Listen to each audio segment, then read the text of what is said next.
دادری میں افطار پارٹی کے ذریعے ہندو اور مسلمانوں کے درمیان دوریاں کم کرنے کی کوشش، اخلاق کے اہل خانہ اور مخالف کنبے کے اراکین نے کی شرکت۔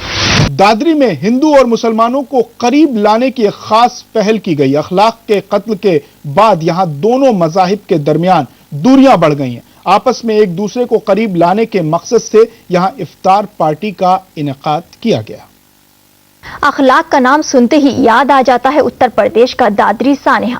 دادری میں اخلاق کو جس طرح قتل کیا گیا، اس کے بعد سے اس پورے علاقے میں ہندو اور مسلمانوں کے درمیان دوریاں کافی بڑھ گئیں۔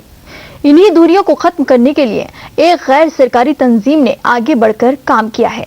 دوریوں کو ختم کرنے کے لیے افطار پارٹی کا انعقاد کیا گیا، جہاں اخلاق کے چھوٹے بھائی جان محمد اور مخالف پارٹی کے پیروکار ایس کے شرما نے شرکت کی۔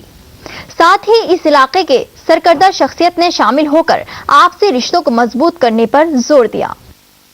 دیکھیے، سبھی لوگ بشاڑا سے بھی آئے اور بڑے بھائی جو مرحوم اخلاق صاحب ہیں ان کے چھوٹے بھائی جان محمد صاحب بھی آئے۔ سبھی نے بہت تہہ دل سے، بھلے ہی ابھی وہ جو کھائی ہیں وہ نہیں پٹ پائی ہیں، لیکن آج لگا کہ امید ہے انشاءاللہ جتنی گہری بھی کھائی کوئی کر لے وہ ساری پارٹی جائے گی۔ امن کے پیغام اور یکجہتی کو فروغ دینے کے مقصد سے منعقد کی گئی افطار پارٹی میں تھوڑی کشیدگی بھی دیکھنے کو ملی۔ جب دونوں طرف کے لوگوں نے اپنی باتیں رکھی تو ماحول میں تلخیاں بڑھ گئیں۔ دونوں سماج کے لوگوں کو قریب لانے کی پہل تو بہتر ہے، لیکن دوریاں اتنی زیادہ ہیں کہ اس کام کو مسلسل کرنے کی ضرورت ہے۔ زی سلام کے لیے دادری سے سید اکرم رحمان کی رپورٹ۔ یہاں وقت ہو گیا ایک مختصر سے وقفے کا، لیکن وقفے کے بعد بھی سلام آج جاری رہے گا۔